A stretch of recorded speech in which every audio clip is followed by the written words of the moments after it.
Hello friends, welcome to our YouTube channel study our life. तो आज आप video में देखने वाले हैं बिहार दरोगा जो प्रीवियस ईयर आया है प्रैक्टिस सेट ज्ञान बिंदु जीएस एकेडमी का, जो कि रोशन आनंद सर उर्फ बिट्टू झा सर के द्वारा जो बुक दिया गया है, उसी बुक से आज आप प्रीवियस ईयर का सेट नंबर 9 को देखने वाले हैं। इससे पहले आपको जो है वो प्रैक्टिस सेट 8 तक अपलोड कर दिया गया था। जो लोग अभी तक वीडियो को नहीं देखे हैं, वीडियो के डिस्क्रिप्शन में प्लेलिस्ट का लिंक दिया हुआ है, जाके आप लोग वीडियो को पहले देख लीजिए। साथ में हम आपको बता दें कि ये 2008 से लेके 2022 तक के बीच जितने भी बिहार एसआई से रिलेटेड एग्ज़ाम हुए हैं, सारे का आपका जो है प्रैक्टिस सेट इसमें दिया गया है। तो आज आप देखने वाले हैं, जो आज का जो आप प्रीवियस ईयर देखने वाले हैं वो प्रीवियस ईयर आपका होगा 26/12/2021 में जो सेकेंड शिफ्ट का एग्ज़ाम हुआ था। फर्स्ट शिफ्ट वाला आपका पिछले वीडियो में कंप्लीट करवा दिया गया था। आज हम सेकेंड शिफ्ट वाले प्रश्न को सॉल्व करेंगे। तो दोस्तों, उम्मीद करते हैं कि आपको हमारा ये सीरीज जो है डेली का आ रहा है वो पसंद आ रहा होगा। अगर पसंद आ रहा हो तो लाइक कर दीजिएगा। जो लोग चैनल को सब्सक्राइब अभी तक नहीं किए हैं, प्लीज़ हमारा रिक्वेस्ट है कि हमारी रिक्वेस्ट को समझें और थोड़ा सा हमारे चैनल को सपोर्ट कर दें। आपका एक सपोर्ट, आपका एक सब्सक्राइब हमें बहुत बड़ा हिम्मत देता है। और बहुत जल्दी हम आप लोगों के लिए जो नया घटना चक्र का और साथ में जो नया लुसेंट आया है, साथ में नया दृष्टि का बुक आया है, सभी का मास्टर वीडियो बहुत जल्द ही आप लोगों को प्रोवाइड करेंगे।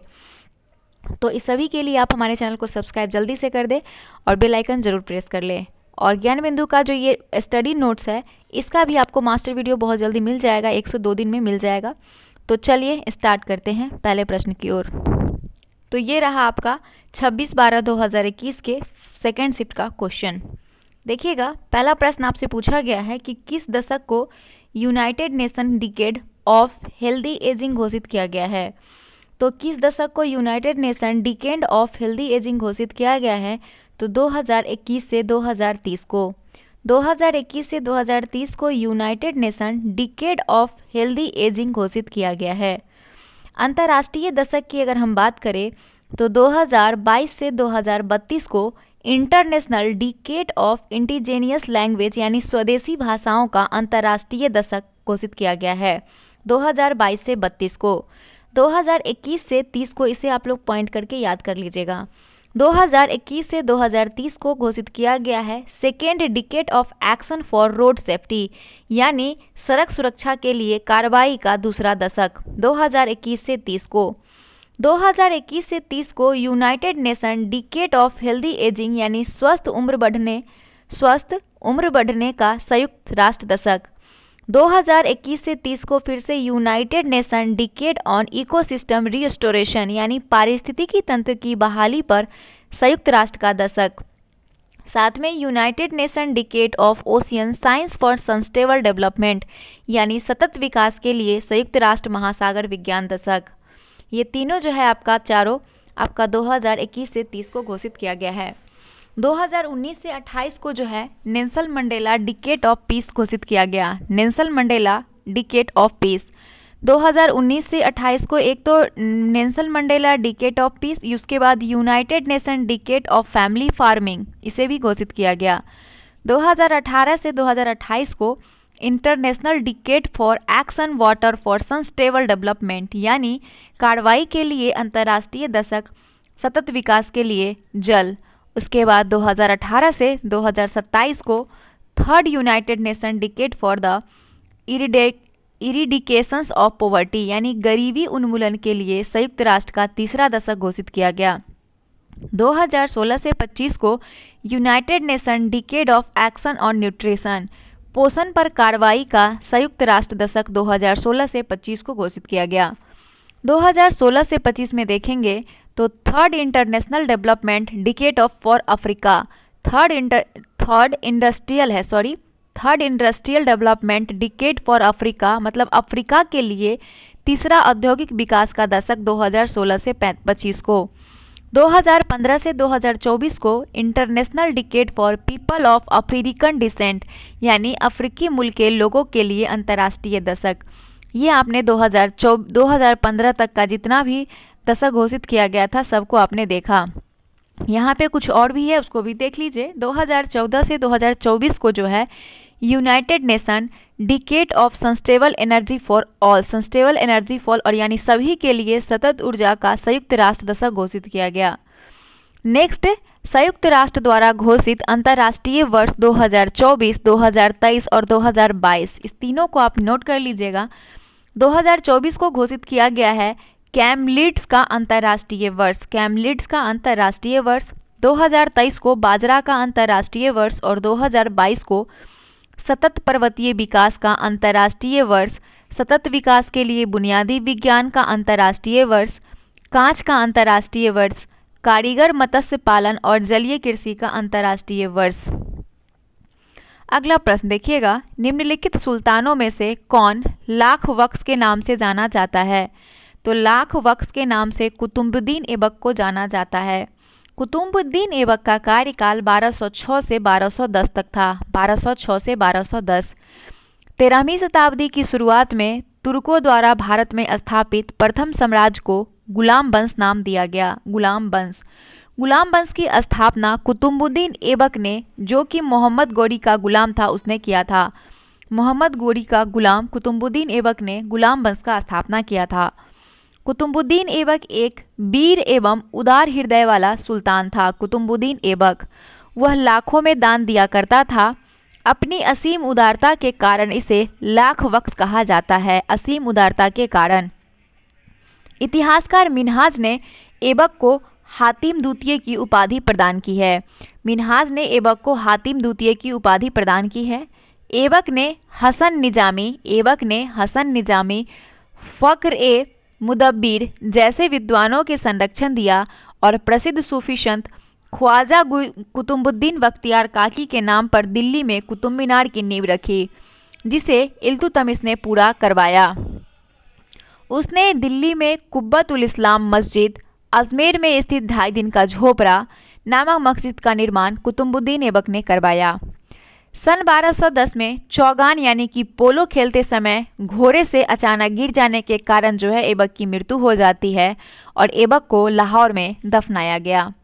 नेक्स्ट आता है शमसुद्दीन इल्तुतमिश, जिसका कार्यकाल 1211 से 1236 तक था। शमसुद्दीन इल्तुतमिश का ये जो था 1210 में आराम शाह को पराजित किया और स्वयं सल्तनत का सुल्तान बना। कौन? इल्तुतमिश। भारत में मुस्लिम संप्रभुता का वास्तविक संस्थापक जो है इल्तुतमिश को माना जाता है। इल्तुतमिश पहला तुर्क सुल्तान था जिसने शुद्ध अरबी सिक्का चलाया था, पहला तुर्क सुल्तान था जिसने शुद्ध अरबी सिक्का चलाया। इसने तुर्क ए चिहलगानी की प्रथा इक्ता प्रणाली चलाया और दिल्ली में अमीरों का दमन किया। मंगोल आक्रमणकारी चंगेज खान ने भारत पर 1221 ईस्वी में इल्तुतमिश के शासनकाल में ही आक्रमण किया था। इल्तुतमिश की मृत्यु जो है वो 1236 ईस्वी में हो जाती है। फिर बनता है गयासुद्दीन बलबन, जो कि 1266 से 1286 ईस्वी तक। गयासुद्दीन बलबन जो था वो नैरोज उत्सव, सिजदा एवं पैबोस, यानी सिजदा का अर्थ होता है झुककर सुल्तान को नमस्कार करना और पैबोस का अर्थ होता है सुल्तान के पैरों को चूमना। तो सिजदा और पैबोस की प्रथा, राजतत्व सिद्धांत, ये सभी जो है बलबन ने प्रारंभ किया। बलबन का दरबारी कवि जो फारसी के थे वो अमीर खुसरो और अमीर हसन, दो इसके दरबारी कवि थे। बलबन की मृत्यु 1287 ईस्वी में हो जाती है। गुलाम वंश का अंतिम शासक शमसुद्दीन कैमूर था, जो कि गुलाम वंश का अंतिम शासक था। फिर फिरोज शाह तुगलक का कार्यकाल 1351 से 1388 ईस्वी तक था और फिरोज शाह तुगलक ब्राह्मणों पर जजिया कर लगाने वाला पहला मुस्लिम शासक था। फिरोज शाह तुगलक, इसने हक ए सब्र नामक सिंचाई कर लगाया था। फिरोज शाह तुगलक की मृत्यु 1388 में हुई। चलिए तीसरे नंबर प्रश्न की ओर। किब्रले हीरा खनन केंद्र किस देश में स्थित है? किब्रले खनन केंद्र जो है यह आपका दक्षिण अफ्रीका में है। किब्रले हीरा खनन केंद्र दक्षिण अफ्रीका में स्थित है। इससे दक्षिण अफ्रीका का पोस्ट मासबुर्ग और उसका समीपवर्ती क्षेत्र मैग्नीज खनिज का प्रमुख उत्पादक है। अफ्रीका में सर्वाधिक तांबा उत्पादक देश DR कांगो है। अफ्रीका का सर्वाधिक जो तांबा उत्पादक देश है वो कांगो है। संसार की सबसे बड़ी सोने की खान विट वाटर्स रैंड दक्षिण अफ्रीका में स्थित है। दक्षिण अफ्रीका का जोहान्सबर्ग शहर को सोने का मंडी के नाम से जाना जाता है, जोहान्सबर्ग शहर को। हीरा का सबसे बड़ा उत्पादक देश पूछे तो वो रूस है, हीरा का सबसे बड़ा उत्पादक। क्षेत्रफल की दृष्टि से ओरोपा बोत्सवाना जो विश्व की सबसे बड़ी हीरे की खान है। थोरियम का सर्वाधिक भंडारण भारत में पाया जाता है। चलिए 4 नंबर प्रश्न को देखते हैं। राजीव गांधी खेल रत्न पुरस्कार की इनामी राशि है तो 25 लाख रुपए। राजीव गांधी खेल रत्न पुरस्कार की इनामी राशि 25 लाख है। राजीव गांधी खेल रत्न पुरस्कार 7.5 लाख रुपए की पिछली राशि से बढ़ाकर 25 लाख रुपए कर दी गई है। जो पहले 7.5 लाख थी उसको अब 25 लाख कर दिया गया है। अर्जुन पुरस्कार में 5 लाख से बढ़ाकर 15 लाख कर दिया गया है। और द्रोणाचार्य का लाइफ टाइम श्रेणी में जो पुरस्कार प्राप्त करने वाले होते हैं, जिन्हें पहले 5 लाख रुपया दिया जाता था, उन्हें अब नगद 15 लाख रुपया दिए जाएंगे।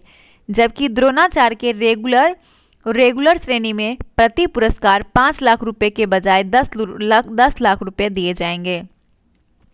ध्यानचंद पुरस्कार विजेताओं को 5 लाख रुपए के बजाय 10 लाख रुपए दिए जाएंगे। राजीव गांधी खेल रत्न पुरस्कार को वर्ष 2021 से बदलकर मेजर ध्यानचंद खेल रत्न पुरस्कार कर दिया गया है नाम को। इसकी स्थापना वर्ष 1991 से 92 में की गई थी। वर्ष 2022 में मेजर ध्यानचंद खेल रत्न पुरस्कार विजेता शरद कमल अचंता टेबल टेनिस के हैं। और अगला प्रश्न है 5 नंबर। 2021 में पद्मश्री पुरस्कार प्राप्त करने वाला कौन है? तो 2021 में पद्मश्री पुरस्कार प्राप्त करने वाले पी अनीता हैं। कौन है? पी अनीता। 2021 ईस्वी में पद्मश्री 102 व्यक्तियों को मिला था, जिसमें प्रमुख थे पी अनीता, खेल के क्षेत्र में तमिलनाडु से थी। डॉक्टर दिलीप कुमार सिंह थे, जिनको चिकित्सा के क्षेत्र में ये बिहार के रहने वाले थे। मृदुला सिन्हा को मरणोपरांत साहित्य और शिक्षा के क्षेत्र में ये भी बिहार से थी। दुलारी देवी को कला के क्षेत्र में बिहार से, ये सभी बिहार के थे जिन्हें दिया गया था। क्वेश्चन नंबर 6 देखिएगा। लूसी ब्रॉन्ज का संबंध निम्नलिखित में से किस खेल से है? तो लूसी ब्रॉन्ज का संबंध फुटबॉल से है। लूसी ब्रॉन्ज का संबंध फुटबॉल खेल से है। यदि किसी अपरिवर्तित प्रतिरोधक के सिरों के बीच विभवांतर आधा कर दिया जाए तो विद्युत शक्ति का मान हो जाएगा 1/4। यदि किसी अपरिवर्तित प्रतिरोधक के सिरों के बीच विभवांतर आधा कर दिया जाए तो विद्युत शक्ति का मान 1/4 हो जाएगा। विद्युत शक्ति की बात करें दोस्तों, तो विद्युत परिपथ में ऊर्जा के क्षय होने की दर को शक्ति कहते हैं। ऊर्जा की क्षय होने की दर को क्या कहते हैं? शक्ति कहते हैं, जिसका मात्रक वॉट होता है, वॉट। नेक्स्ट है आपका प्रतिरोध, जिसको रेसिस्टेंस बोलते हैं। रेसिस्टेंस किसी चालक में विद्युत धारा के प्रवाहित होने पर चालक के परमाणुओं तथा अन्य कारकों द्वारा उत्पन्न किए गए व्यवधान को ही चालक का प्रतिरोध कहते हैं। इसका एसआई मात्रक ओम होता है। प्रतिरोध का एसआई मात्रक ओम होता है। नोट में दिया है कि मानव शरीर यानी शुष्क के विद्युत प्रतिरोध के परिमाण की कोटि जो होता है वो 10⁻6 ओम होती है और मानव शरीर नम की विद्युत प्रतिरोध 10⁻2 ओम होता है। अगर मानव शरीर जो है वो शुष्क है तो उसका विद्युत प्रतिरोध का परिणाम 10⁻6 ओम होगा। अगर नम है तो 10⁻2 ओम होगा। पोटेंशियल डिफरेंसेस यानी विभवांतर, ये जो है एक कूलाम्ब धनात्मक आवेश को विद्युत क्षेत्र में एक बिंदु से दूसरे बिंदु तक ले जाने में किए गए कार्य को उन बिंदुओं के मध्य विभवांतर कहते हैं और इसका मात्रक वोल्ट होता है। यह एक अदिश राशि है। 8 नंबर प्रश्न देखेंगे। तोसो-कर वेटलैंड आर्द्रभूमि भारत के किस क्षेत्र में स्थित है? तो तोसो वर्तमान में 75 आर्द्रभूमि यानी रामसर स्थल हैं। अब अगर हम बात करें तोसो-कर वेटलैंड आर्द्रभूमि तो ये भारत के लद्दाख में स्थित है। तोसो-कर का अर्थ होता है सफ़ेद झील। हाल ही में भारत ने लद्दाख के तोसो-कर आर्द्रभूमि क्षेत्र को 42वां रामसर स्थल के रूप में शामिल किया। इसे यह दर्जा आर्द्रभूमि पर अंतर्राष्ट्रीय रामसर कन्वेंशन द्वारा प्रदान किया गया। 9 नंबर प्रश्न है कि रानी रामपाल एक प्रतिष्ठित खेल प्रतिभा किस खेल से संबंधित है? तो रानी रामपाल की बात करें तो रानी रामपाल जो है वो हॉकी की खिलाड़ी है। किसकी? हॉकी की। रानी रामपाल का संबंध एक प्रतिष्ठित खेल प्रतिभा हॉकी खेल से संबंधित है। यह 2010 में हॉकी विश्व कप में भाग लेने वाली भारतीय हॉकी टीम की सबसे कम उम्र की मात्र 15 वर्ष की खिलाड़ी थी। रानी रामपाल। प्रमुख खिलाड़ी संबंधित राज्य और खेल को देखिएगा। रवि कुमार दाहिया जो हैं, इनका संबंध सोनीपत हरियाणा से है। ये कुश्ती के खिलाड़ी हैं रवि कुमार दाहिया। साक्षी मलिक रोहतक हरियाणा के हैं और ये पहलवान है साक्षी मलिक। सानिया मिर्जा का संबंध जो है मुंबई महाराष्ट्र से है। टेनिस की खिलाड़ी हैं सानिया मिर्जा। पीटी उषा कोच्चिकोडे केरल के हैं, ये धावक हैं। मैरी कॉम इम्फाल मणिपुर की हैं, मुक्केबाजी। श्रेयांशी सिंह जमुई बिहार की हैं, याद रखिएगा श्रेयांशी जो है जमुई बिहार की निशानेबाज से संबंधित है।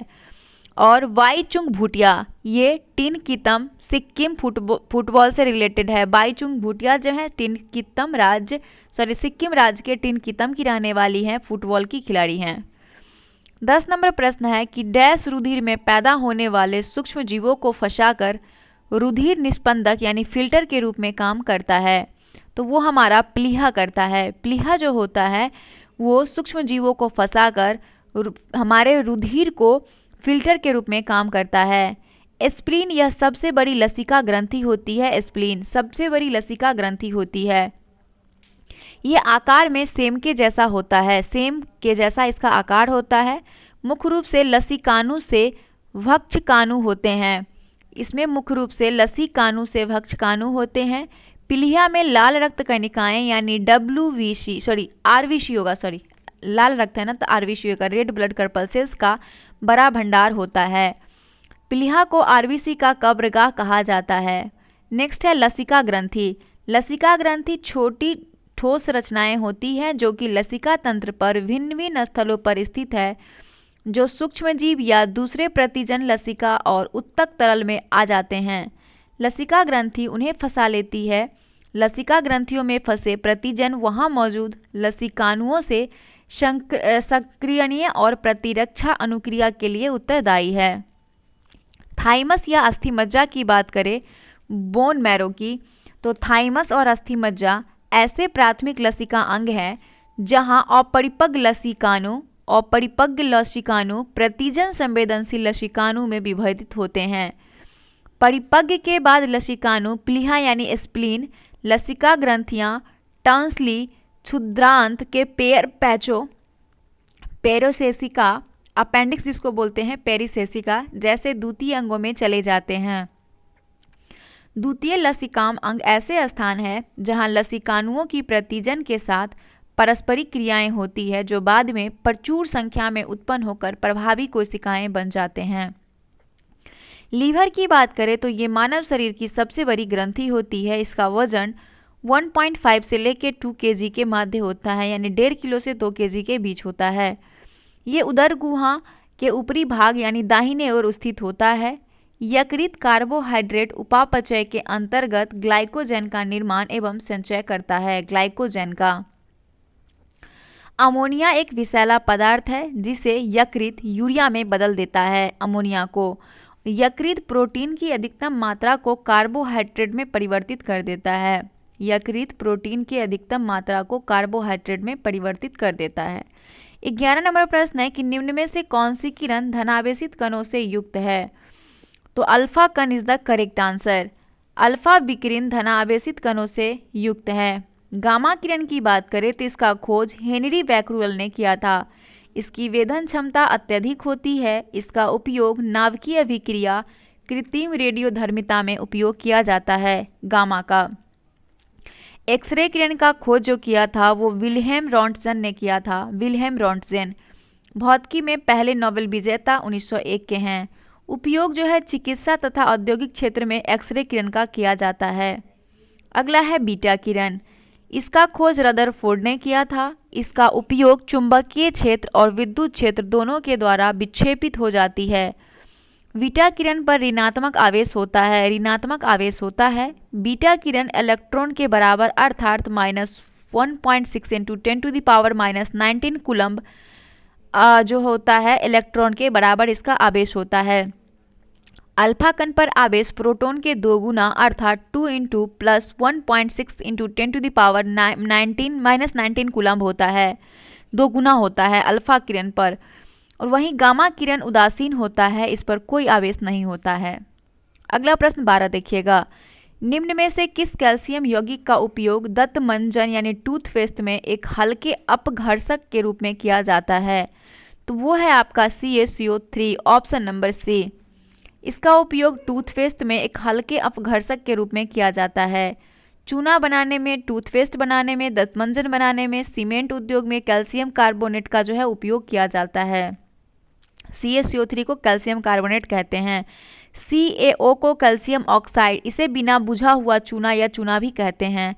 CaCl2 को calcium chloride, CaCl2 calcium chloride, Ca*OH2 calcium hydro oxide बुझा हुआ चूना कहलाता है। बिना बुझा हुआ कैल्शियम ऑक्साइड होगा और कैल्शियम हाइड्रो ऑक्साइड बुझा हुआ चूना होगा। 13 नंबर देखिएगा कि दिए गए अनुक्रम का अगला पद क्या होगा। तो रीजनिंग का प्रश्न है, इसमें से पूछा है कि अगला अनुक्रम क्या होगा। तो आंसर इसका O15 हो जाएगा। आप लोग पोजीशन के अकॉर्डिंग इसको लगा दीजिएगा। चलिए अगला प्रश्न देखते हैं। क्वेश्चन नंबर, अम्लीय वर्षा के लिए निम्नलिखित में से कौन सी गैस जिम्मेदार है? तो अम्लीय वर्षा के लिए सल्फर डाइऑक्साइड जो होता है SO2 ये जिम्मेदार होता है। अम्लीय वर्षा का मुख्य कारण सल्फर डाइऑक्साइड और नाइट्रोजन ऑक्साइड जैसे वायुमंडल में उपस्थित जलवाष्प से अभिक्रिया करके सल्फ्यूरिक अम्ल और नाइट्रिक अम्ल बनाती है। ये वर्षा जल को अम्लीय बनाकर वर्षा के साथ पृथ्वी पर बरस जाते हैं और इसे अम्ल वर्षा कहते हैं। सल्फर डाइऑक्साइड की बात करें तो सल्फर डाइऑक्साइड वायु प्रदूषण का द्वितीय सर्वाधिक महत्वपूर्ण प्रदूषक है। वायुमंडल में समस्त वायु प्रदूषक के सकल भार का लगभग 20% भाग जो सल्फर डाइऑक्साइड का ही होता है, 20% भाग। मानव शरीर पर जिसका प्रभाव होता है वो आंखों में जलन, अस्थमा जिसको दम्मा बोलते हैं, खांसी, फेफड़ों के रोग तथा सिर में दर्द, चक्कर आना, सांस लेने में कठिनाई जैसे परेशानियां बढ़ जाती है। सल्फर डाइऑक्साइड में वायुमंडल का प्रभाव जो देखेंगे तो इसकी उच्च सांद्रता के कारण फूलों की कलियां में कारापन उत्पन्न करता है, जिससे ये पौधे शीघ्र ही गिर जाते हैं। और स्मॉग जिसको हम लोग धूम्र कोहरा बोलते हैं, इसका भी निर्माण यही करता है। वायुमंडल में अगर उत्सर्जित SO2 गैस वातावरण की नमी को अवशोषित करके सल्फ्यूरिक अम्ल बनाती है और यही सल्फ्यूरिक अम्ल वर्षा के साथ धरातल पर गिरता है, तो इसे अम्ल वर्षा कहते हैं। इसके कारण कृषि फसलें, वन, जलचर जीवों, भवनों में संक्षारण लागना, मिट्टियों में होने वाली जीवीय प्रक्रियाओं का अपनयन हो जाता है। यदि सल्फर डाइऑक्साइड लगातार पत्थर पर प्रभावित की जाए तो वो छत विछत हो जाता है, इसीलिए इसे क्रैकिंग गैस भी कहते हैं। सल्फर डाइऑक्साइड को क्रैकिंग गैस कहते हैं। नेक्स्ट है कार्बन मोनोऑक्साइड। कार्बन मोनोऑक्साइड जो है दोस्तों, ये जल में अघुलनशील, गंधहीन, स्वादहीन, रंगहीन और हवा से भारी गैस है। यह एक प्रबल अपाचयक है। यह क्षारीय धातु, क्षारीय मृदा धातु, एल्यूमिनियम तथा कुछ संक्रमण तत्वों के ऑक्साइड के अतिरिक्त अन्य तत्वों के ऑक्साइड को अपचयित कर देती है। और कार्बन मोनोऑक्साइड के इस गुण का प्रयोग विभिन्न धातुओं के ऑक्साइड अयस्क से धातु निष्कर्षण में होता है। चलिए नेक्स्ट प्रश्न आता है आपका। यहाँ पे दिया है कि CO में जो है वो ट्रिपल बाउंड है। अणु में कार्बन तथा ऑक्सीजन के मध्य जो है आपका सिग्मा और पाई बंध बने हुए हैं, सिग्मा और पाई। यहाँ पे CO की अत्यंत विषैली प्रकृति हीमोग्लोबिन के साथ एक संकुल बनाने की इसकी योग्यता के कारण होती है, जो ऑक्सीजन हीमोग्लोबिन संकुल से 300 गुना अधिक अस्थायी होती है। ये लाल रक्त कणिकाओं में उपस्थित हीमोग्लोबिन को शरीर में ऑक्सीजन जीवन प्रवाह से रोकती है और अंततः इसका परिणाम मृत्यु के रूप में होता है। कार्बन मोनोऑक्साइड जो है वो मनुष्य के मस्तिष्क को प्रभावित करता है। वाहन अधिक मात्रा में carbon monoxide, carbon dioxide, nitrogen oxide और धुआं उत्पन्न करते हैं। पेट्रोल, डीजल जैसे ईंधन के अपूर्ण दहन से कार्बन मोनोऑक्साइड उत्पन्न होती है और यह एक विषैली गैस है। यह रुधिर में ऑक्सीवाहक क्षमता को घटा देती है। उसके बाद है मीथेन। मीथेन गैस जो है ये पृथ्वी के वायुमंडल में कम मात्रा में पाई जाती है। सबसे सरल हाइड्रोकार्बन है। जिसमें 1 कार्बन परमाणु और 4 हाइड्रोजन परमाणु होते हैं, CH4 शामिल होते हैं। मीथेन एक शक्तिशाली ग्रीनहाउस गैस है। यह एक ज्वलनशील गैस है जिसे पूरे विश्व में ईंधन के रूप में उपयोग किया जाता है। इसका निर्माण कार्बनिक पदार्थ के टूटने, क्षय होने से होता है। इसे आर्द्रभूमि, मवेशियां, धान के खेत जैसे प्राकृतिक कृत्रिम माध्यमों द्वारा वातावरण में उत्सर्जित किया जाता है। अमोनिया का उपयोग घरेलू परिस्थिति में प्रशीतक गैस के रूप में करते हैं। आश्रु गैस में होता है। अमोनिया लवण बनाने में, बर्फ बनाने में, यूरिया अमोनिया सल्फेट आदि उर्वरक बनाने में, नाइट्रिक अम्ल के निर्माण में, सोडियम कार्बोनेट एवं सोडियम बाइकार्बोनेट के निर्माण में, विस्फोट बनाने में, कृत्रिम रेशम बनाने में इसका उपयोग किया जाता है। वायु प्रदूषक के मुख्य स्रोत और उत्पन्न प्रदूषक की बात करें तो जीवाश्म ईंधन है। जीवाश्म ईंधन में आपका कोयला और खनिज हो जाएगा, वो कार्बन मोनोऑक्साइड और कार्बन डाइऑक्साइड इससे प्रदूषक गैस हैं। एरोसोल कैन तथा रेफ्रिजरेशन, ये जो है CFC यानी क्लोरोफ्लोरोकार्बन जो है ये उत्पन्न होते हैं। सल्फर युक्त जीवाश्म ईंधन से सल्फर युक्त से जो होता है सल्फर और डाइऑक्साइड, उसके बाद SO3 H2S H2SO4 होता है। जेट विमान के ईंधन एवं रासायनिक उर्वरक से उत्पन्न N2O होता है, NO होता है और NO3 होता है। सूती वस्त्रों के विरंजन में क्लोरीन उत्सर्जन होता है। ग्लिसरॉल या तेल के ताप द्वारा वियोजन जो होता है इसमें अल्डिहाइड का निर्माण होता है। धान के खेतों तथा जुगाली करने वाले मवेशियों को हवा छोड़ने से मीथेन का निर्माण होता है। चलिए 15 नंबर प्रश्न को देखते हैं। कह रहा है, मैथ का प्रश्न है कि यदि प्लस के अर्थ को यहाँ पे प्लस ही तो दिया हुआ है, 1 minute I will be check. यहाँ पे डिवाइड दिया हुआ है, ये PDF में थोड़ा सा वो हो गया है, डार्क हो गया है। यहाँ पे डिवाइड का अर्थ जोड़ है, डिवाइड का अर्थ जोड़ है, डिवाइड का अर्थ क्या है, जोड़ है। उसके बाद गुना का अर्थ क्या दिया है, माइनस है। जोड़ का अर्थ डिवाइड है, जोड़ का अर्थ डिवाइड है। माइनस का अर्थ गुना हो तो 10/5 - 3 × 8 + 4 का मान क्या होगा। तो दोस्तों इसका आंसर जो हो जाएगा वो आपका डी हो जाएगा। आप लोग आराम से सॉल्व कर लीजिएगा। 16 नंबर है, औरंगजेब की मृत्यु के समय मराठा साम्राज्य का नेतृत्व किसके पास था। तो इसका आंसर आपका ताराबाई हो जाएगा। औरंगजेब की मृत्यु के समय 1707 में मराठा साम्राज्य का नेतृत्व ताराबाई के पास था। शिवाजी के उत्तराधिकारी संभाजी ने उज्जैन के हिंदी एवं संस्कृत के विद्वान कवि कलश को अपना सलाहकार नियुक्त किया था। कवि कलश को संभाजी ने विद्रोही मुगल शहजादा मोहम्मद अकबर जो औरंगजेब का पुत्र था को संरक्षण दिया। 1689 ईस्वी में मुगल के सेनापति मुकर्रब खां ने संगमेश्वर में छिपे हुए संभाजी एवं कवि कलश को गिरफ्तार कर लिया और उनकी हत्या के बाद खाल में भूसा भर दिया। संभाजी का उत्तराधिकारी राजा राम जो कि 1689 से 1700 में हुआ। संभाजी का उत्तराधिकारी राजा राम ने सतारा को अपनी राजधानी बनाया और राजा राम की मृत्यु 1700 में हो जाती है। उसकी विधवा पत्नी ताराबाई ने अपने 4 वर्षीय पुत्र को शिवाजी द्वितीय के नाम से गद्दी पर बैठाकर स्वयं संरक्षिका बन गई। 1707 ईस्वी में खेरा के युद्ध में साहू ने शिवाजी द्वितीय यानी ताराबाई को पराजित किया। साहू का कार्यकाल 1707 से 1749 था और शिवाजी के पिता शाहजी भोसले एवं माता जीजाबाई थी। ठीक है। 17 नंबर देखिएगा कि निम्नांकित का सही कालानुक्रमिक क्रम बताइए। तो इस प्रश्न का आंसर आपका हो जाएगा ऑप्शन नंबर, इसका आंसर हो जाएगा बी। यहाँ पे देखते हैं आंसर क्या दिया हुआ है, 3 4 1 2। कैसे होगा देखिए, यहाँ पे अगर हम बात करते हैं सबसे पहले अगर हम देखें द्वितीय गोलमेज सम्मेलन 7 सितंबर 1931 को हुआ था। भारत छोड़ो आंदोलन आपका 9 अगस्त 1942 को होता है। भारत छोड़ो आंदोलन। भारतीय राष्ट्रीय कांग्रेस की स्थापना की अगर हम बात करें तो वो 12 दिसंबर 1885 को होता है। 1885 को। साइमन कमीशन रिपोर्ट 3 फरवरी 1928 को सौंपती है।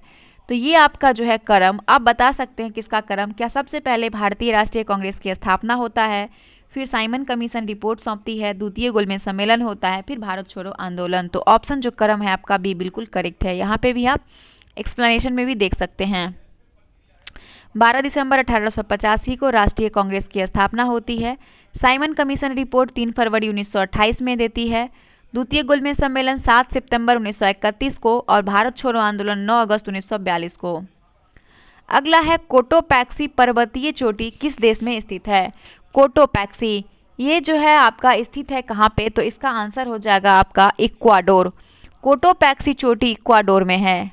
पर्वतीय चोटी और देश को देखिएगा तो विसुवियस आपका इटली का है, किलिमंजारो दक्षिण अफ्रीका में है, माउंट रेनियर संयुक्त राज्य अमेरिका की है माउंट रेनियर, प्यूजियामा जापान का है, एकांगगुआ चिली का, एटलस अफ्रीका है, great dividing range Australia, Rocky range उत्तरी अमेरिका, एंडीज दक्षिण अमेरिका की है।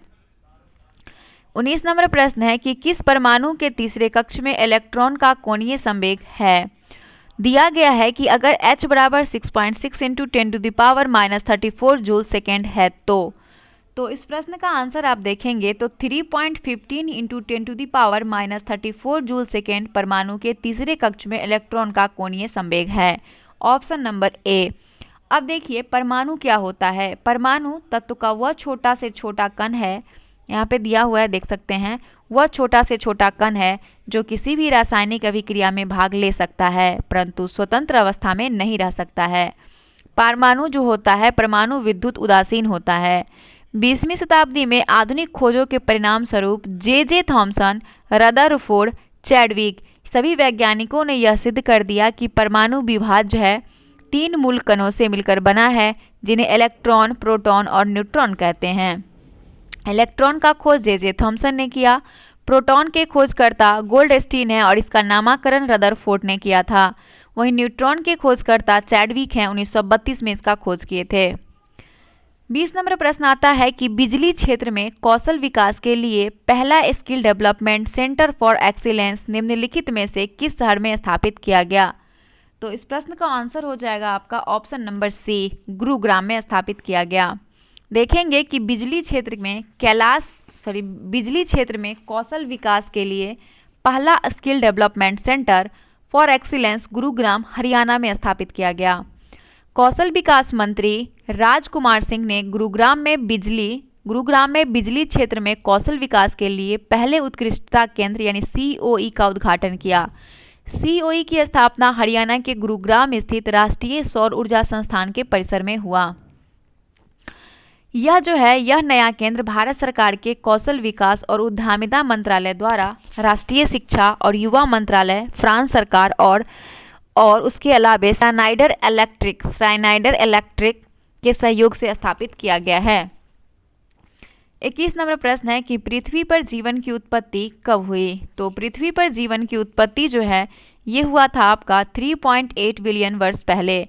पृथ्वी पर जीवन की उत्पत्ति 3.8 बिलियन वर्ष पहले हुई थी। पृथ्वी के कक्षा तल पर लंब की अगर हम बात करें तो ये देख सकते हैं यहाँ पे मकर रेखा बीचों बीच से होकर गुजरती है पृथ्वी का कक्षा तल में। इसके बीच अगर हम बात करें तो ये जो रेखा है आप देख रहे हैं कर्क वृत्त है और ये रेखा आपका विषुवत वृत्त है। यहाँ आपने मकर वृत्त को पढ़ा, ये इसका दक्षिणी ध्रुव है और यहाँ से इस बीचों बीच जो है ये इसे काटती है, 23.5 डिग्री रेखा को जो है वो डिवाइड करती है। तो आपका जो आंसर है पृथ्वी के अक्ष का झुकाव अगर कक्षा तल में देखिएगा तो 66.5 डिग्री कोण बनाता है, यानी पृथ्वी आकार में 5वां सबसे बड़ा ग्रह है और पृथ्वी का अक्ष उसके कक्षा तल पर बने लंब से 23.5 डिग्री झुका हुआ है। दूसरे शब्दों में पृथ्वी का अक्ष पृथ्वी की कक्षा तल से 66.5 डिग्री का कोण बनाता है। यह सौरमंडल का एकमात्र ग्रह है जिस पर जीवन संभव है और इसका एकमात्र उपग्रह चंद्रमा है। सूर्य से पृथ्वी की दूरी 149.6 मिलियन किलोमीटर है। आकार एवं बनावट की दृष्टि से पृथ्वी शुक्र के समान है। जल की उपस्थिति के कारण इसे नीला ग्रह भी कहते हैं और इसकी व्यास जो है वो 12,742 किलोमीटर है। इसकी गणना सर्वप्रथम इरेटोस्थनीज ने की थी। 22 नंबर प्रश्न है कि राजस्थानी भाषा में लघु कहानी के शीर्षक जिसे साहित्य का अकादमी पुरस्कार प्रदान किया गया वह है। तो इस प्रश्न का आंसर है बारीक बात। दो राजस्थानी बीकानेर के डॉक्टर नंदकिशोर आचार्य और हनुमानगढ़ के रामस्वरूप किसान को यह साहित्य अकादमी पुरस्कार मिला था। आचार्य को हिंदी भाषा में काव्य छीलते हुए अपने को तथा किसान की राजस्थानी भाषा में बारीक बात के लिए यह पुरस्कार मिला था, बारीक बात के लिए। अगला प्रश्न आता है कि जिगर शब्द संबंधित है, तो जिगर शब्द का संबंध बिलियर्ड से है। किससे? बिलियर्ड से। बिलियर्ड्स जो है यह वर्ल्ड प्रोफेशनल बिलियर्ड्स तथा स्नूकर एसोसिएशन इस खेल को नियंत्रित करती है और इसके जो प्रमुख शब्द हैं वो हैं क्यू, जिगर, ब्रेक, पाक, इनलॉक, इन ऑफ, कैंसा, बोल्टिंग, हैजार्ड्स, ये सभी बिलियर्ड्स के शब्द हैं। गोल्फ जो है आधुनिक खेल सर्वप्रथम स्कॉटलैंड में शुरू हुआ था और bogey, foursome, stymie tee, putt hole, niblick, caddie लिम्स, iron, putting, the green, bunker course, lie, post, ये सभी गोल्फ का जो है वो शब्द है। शतरंज जो है ऐसा माना जाता है कि भारत में यह खेल ईसा बाद 7वीं सदी में शुरू हुआ और इससे संबंधित शब्द बिशप है, gambit, checkmate, stalemate, pawn, grandmaster, FIDE, knight, Elo rating, rank, castle, pieces, check. और पोलो जो है यह इससे संबंधित है वंकर, चक्कर, मैलेट, बंकर चुक्का, उसके अलावा एरिस्टेल, एंगल, शॉट, ये सभी जो है पोलो का शब्द है। 24 नंबर प्रश्न है कि भारतीय संविधान के किस संशोधन द्वारा मंत्री परिषद में मंत्रियों की संख्या को सीमित किया गया? तो इस प्रश्न का आंसर हो जाएगा आपका ऑप्शन नंबर डी। 91वां संविधान संशोधन के द्वारा 2003 में मंत्री परिषद के सदस्य की संख्या लोकसभा और विधानसभा के सदस्य संख्या का 15% होगा। जहां सदन की संख्या 40-40 है वहां अधिकतम 12 होगा। 73वां संविधान संशोधन जो है 1992 ईस्वी का, इसके अंतर्गत संविधान में 11वीं अनुसूची जोड़ी गई 73वां संविधान संशोधन द्वारा, जिसके द्वारा पंचायती राज संबंधित प्रावधान को सम्मिलित किया गया था और इस संशोधन द्वारा संविधान के भाग 9 जोड़ा गया। इसमें अनुच्छेद 243 से 243 क से 243 के टवर्गी 9 तक अनुच्छेद है। वहीं 86वां संविधान संशोधन 2002, इस संशोधन अधिनियम द्वारा देश के 6 से लेकर जो 14 वर्ष के बच्चों के लिए अनिवार्य एवं निःशुल्क शिक्षा को मौलिक अधिकार के रूप में मान्यता संबंधित प्रावधान किया गया। वहीं अनुच्छेद 21 के क के अंतर्गत संविधान में जोड़ा गया है। उसके बाद इस अधिनियम द्वारा संविधान के अनुच्छेद 45, 51 के क में संशोधन किए जाने का प्रावधान है। 87वां संशोधन 2003 परिसीमन में जनसंख्या का आधार 1991 ईस्वी की जनगणना के स्थान पर 2001 ईस्वी में कर दी गई। चलिए 25 नंबर प्रश्न को देखते हैं। भारतीय फिल्म फेयर समारोह 2021 में सर्वश्रेष्ठ निर्देशक का पुरस्कार किसने जीता? तो भारतीय फिल्म फेयर समारोह 2021 में सर्वश्रेष्ठ निर्देशक का पुरस्कार जो जीता था वो था आपका ओम राउत। कौन था? ओम राउत। आपको हम बता दें कि भारतीय फिल्म फेयर जो कि 66वां यानी 2021 में सर्वश्रेष्ठ निर्देशक का पुरस्कार जो फिल्म था तन्हाजी के लिए ओम रावत ने जीता था। 67वां 2022 में दिया गया है फिल्म फेयर अवार्ड और इसमें सर्वश्रेष्ठ अभिनेता का पुरस्कार रणवीर सिंह को दिया गया है फिल्म 83 के लिए।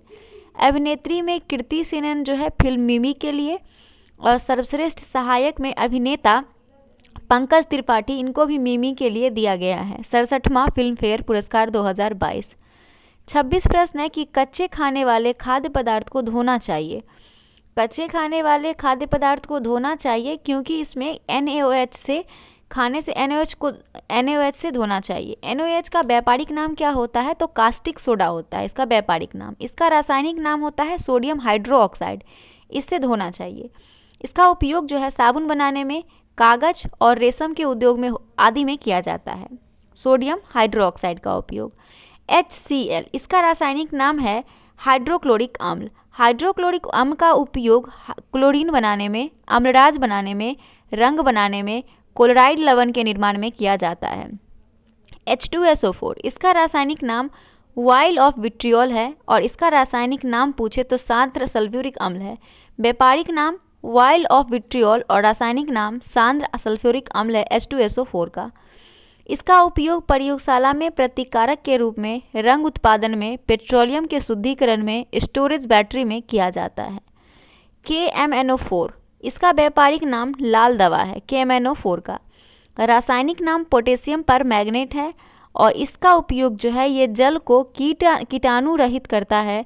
इसको एंटीसेप्टिक एवं डिसइंफेक्टेंट की तरह प्रयोग किया जाता है। ठीक है।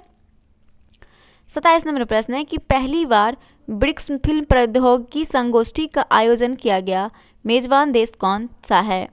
तो पहली बार ब्रिक्स फिल्म प्रौद्योगिकी संगोष्ठी का आयोजन किया गया, इसमें मेजबान देश भारत था। कौन? भारत। 14वां सम्मेलन चीन 2022 में किया है और ब्रिक्स में 5 देश हैं, ब्राजील, रूस, भारत। ब्राजील, रूस, भारत, चीन, दक्षिण अफ्रीका का समूह, ब्रिक्स के 5 देश हैं। 28 नंबर प्रश्न है मैथ का कि यदि हम किसी भिन्न को इससे ही गुना करें, ठीक है, और इसके गुणनफल को इस भिन्न के व्युत्क्रम से भाग दे दे तो परिणाम स्वरूप 18.26/27 प्राप्त होता है, तो वह मूल भिन्न कौन सी है? इसका आंसर तो वैसे आपका हो जाएगा 2.2/3, बट देखिए कैसे, कोई भिन्न है जिसमें कि आपको क्या करना है, गुना करके उसको भाग देना है। तो भिन्न आपको नहीं पता है तो XY मान लेते हैं, XY उसमें जो है उसी को बोला है कि उसी से मल्टीप्लाई करने पे और उसी को पलट के डिवाइड करने से इतना आ जाता है। तो सेम चीज़ वही किए हैं, पहले उसी भिन्न से इसको गुना किए हैं और उसको पलट के इसे डिवाइड कर दिए हैं। ठीक है। अब आपके पास क्या हो जाता है, देखिएगा, x का क्यूब हो जाता है, आपके पास x का क्यूब हो जाएगा और y का क्या हो जाएगा, क्यूब हो जाएगा। तो x का क्यूब और y का क्यूब बराबर आपका 512 और 27, इसको तोड़िएगा निकल के आएगा। तो x और y का पावर होल क्यूब हम लोग ले सकते हैं, क्योंकि ओवरऑल क्यूब इसको ले सकते हैं, मतलब इसका क्यूब कहने का मतलब कि ऊपर भी क्यूब और नीचे भी क्यूब। अब दोनों का आप लोग क्यूब करके निकाल लीजिएगा, रूट आ जाएगा XY का वैल्यू 2.2/3। ठीक है। 29 नंबर है, निम्नलिखित में से कौन से मुद्रा राक्षस के रचनाकार थे? तो मुद्रा राक्षस के रचनाकार Vishakha Datta, option number B बिल्कुल करेक्ट आंसर है। मालविका मित्रम के रचनाकार कालिदास हैं। स्वप्नवास दत्तम के लेखक भास हैं, स्वप्नवास दत्तम के लेखक भास। बुद्ध चरित्रम के लेखक अश्वघोष हैं। महाभाष्य के लेखक पतंजलि हैं। नीतिसार के लेखक कामदंक है, कामदंक। उसके बाद आर्यभट्टियम की बात करें तो आर्यभट्टियम के लेखक आर्यभट्ट हैं और पंचतंत्र के लेखक विष्णु शर्मा हैं। 30 नंबर प्रश्न है कि स्वतंत्र भारत के प्रथम गवर्नर जनरल थे, तो लॉर्ड माउंटबेटन थे। लॉर्ड माउंटबेटन मार्च 1947 से लेकर जून 1948 ईस्वी तक स्वतंत्र भारत के प्रथम गवर्नर जनरल थे। सत्ता हस्तांतरण के लिए 24 मार्च 1947 ईस्वी को भारत का गवर्नर जनरल लॉर्ड माउंटबेटन को बनाया गया। 3 जून 1947 इस दिन जो है माउंटबेटन योजना घोषित हुई और इसमें भारत विभाजन शामिल था।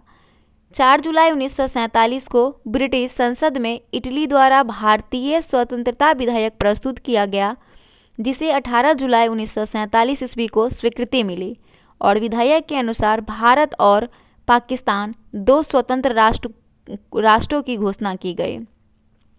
फाइनली 15 अगस्त 1947 को भारत स्वतंत्र हुआ और स्वतंत्र भारत के प्रथम गवर्नर जनरल लॉर्ड माउंटबेटन हुए।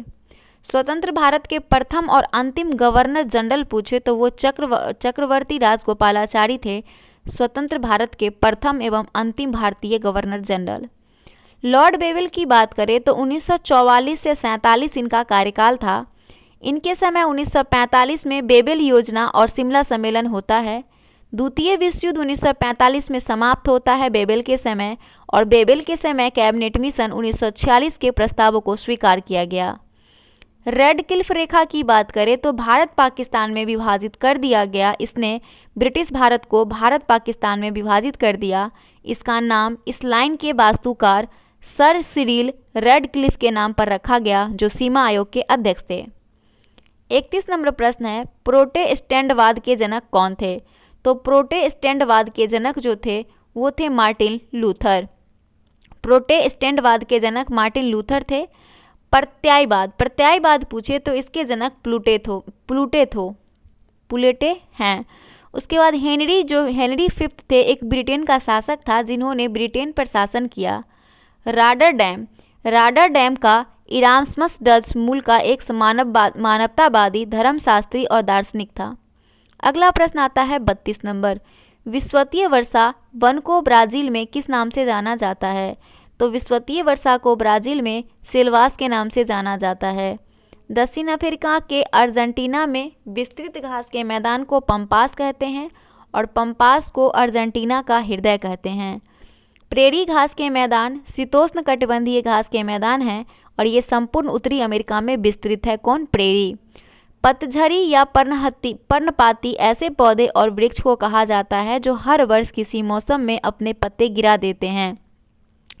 अब क्षेत्र और कुछ घास के मैदान को देखेंगे जो आपसे एग्जाम में पूछा जाता है। ऑस्ट्रेलिया में डाउन्स है घास का मैदान, ऑस्ट्रेलिया में। अफ्रीका के घास के मैदान जो कि उष्ण घास के मैदान है वो सवाना है। दक्षिण अफ्रीका के घास के मैदान को विल्ड्स कहते हैं जो कि शीतोष्ण घास का मैदान है। यूरेशिया का स्टेपी है और वेनेजुएला में लानोस है। 33 नंबर है आयरिश सागर स्थित है। तो आयरिश सागर जो है ये स्थित है कहाँ पे? तो ये स्थित है आपका ऑप्शन नंबर डी, ब्रिटेन के पश्चिमी में। आयरिश सागर ब्रिटेन के पश्चिमी में स्थित है। आयरिश सागर आइलैंड और ग्रेट ब्रिटेन के द्वीपों को अलग करता है। उसके अलावे इसका नाम देखेंगे स्थिति और महासागरीय भाग को। बेरिंग सागर। बेरिंग सागर जो है रूस के उत्तर पूर्वी में है, उत्तरी प्रशांत महासागर में बेरिंग। पीला सागर कोरिया के पश्चिम में प्रशांत महासागर में है। कोरिया के पश्चिम प्रशांत महासागर में पीला सागर स्थित है। पूर्वी चीन सागर चीन के पूर्व में है जो कि प्रशांत महासागर में है। दक्षिण चीन सागर चीन के दक्षिण में है, प्रशांत महासागर में। लाल सागर जो है एशिया को अफ्रीका से अलग करता है, हिंद महासागर में। बंगाल की खाड़ी भारतीय प्रायद्वीप के पूर्व में है, हिंद महासागर में। और अरब सागर जो है ये भारतीय प्रायद्वीप के पश्चिम में है, हिंद महासागर में। 34 है भारत में निर्यात प्रोत्साहन हेतु 31 मार्च 2000 को घोषित योजना थी। विशेष आर्थिक क्षेत्र। स्वतंत्र भारत के निर्यात प्रोत्साहन हेतु 31 मार्च 2000 को विशेष आर्थिक क्षेत्र घोषित योजना थी। विशेष आर्थिक क्षेत्र यानी स्पेशल इकोनॉमी जोन। विशेष आर्थिक क्षेत्र किसी देश विशेष के भीतर एक ऐसे भौगोलिक क्षेत्र का प्रतिनिधित्व करता है जिन्हें आयात निर्यात उत्पादक शुल्क आदि के संबंध में कुछ ऐसे विशिष्ट सुविधाएं तथा रियायतें प्राप्त हैं जो गैर शेष क्षेत्र को नहीं अनुमन्य है।